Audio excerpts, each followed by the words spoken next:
Okay, example 5. Notice find y triple prime if y equals 4 minus x over x plus 2. Obviously, it's a quotient structure. The quotient rule is necessary. Quotient rule, like always, is low d high. It's always minus and then high d low over the square of what's below.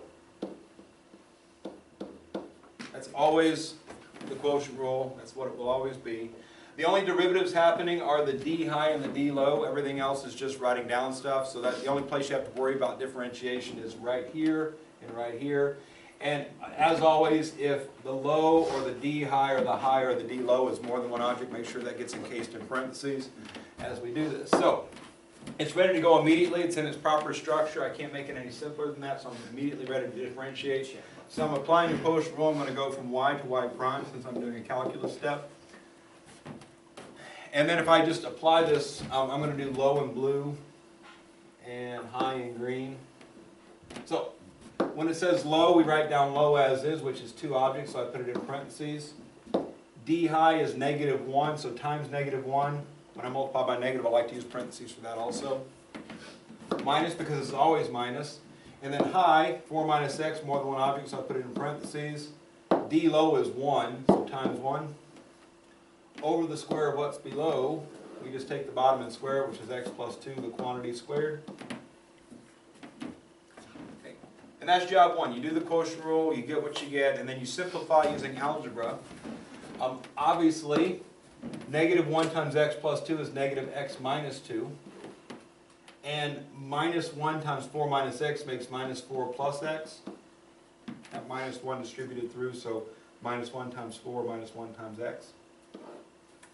And if you take a look at what happens, we end up with -6 on top because this negative x and that positive x cancel. So we end up with y prime equals, now watch what I'm going to do here. I've got -6 on top over x plus 2 to the second power, right?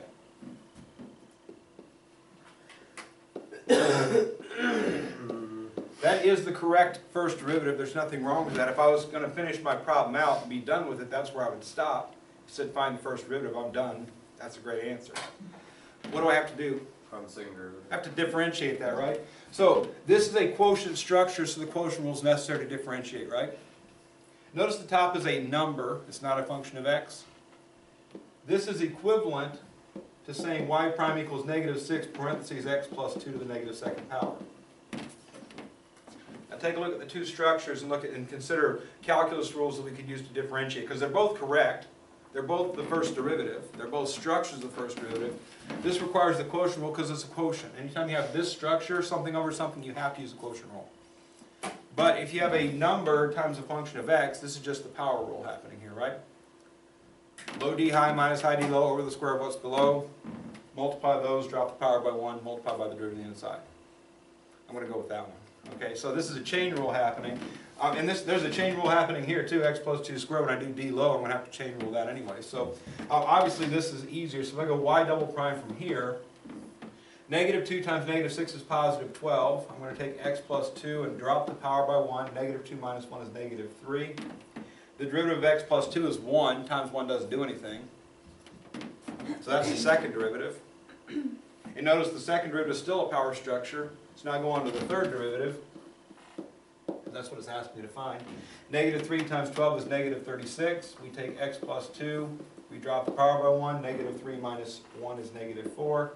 Multiply by the derivative of x plus 2, which is 1, which we don't have to write. So -36 times x plus 2, the -4th is the right answer.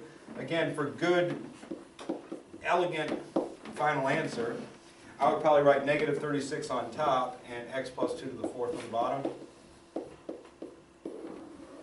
I wouldn't count that wrong, but just for a nicer, prettier, more elegant answer, I would probably just move that negative power to the bottom.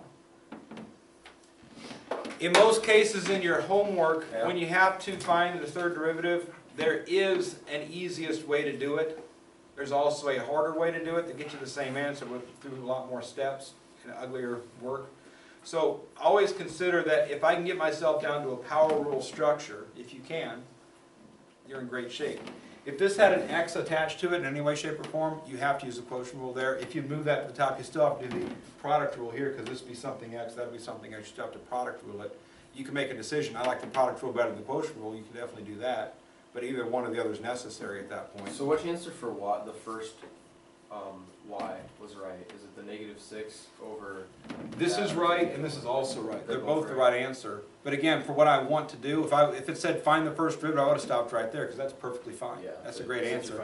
But But since I want to find a second derivative, I want to differentiate quotient rule for that structure, power rule for that structure. I'm going to go power rule. So again, depending on what your purpose is with that answer, what do you want to do with it? If you want to differentiate, power rule is always the best option. There's a question like that on homework and I messed up on it.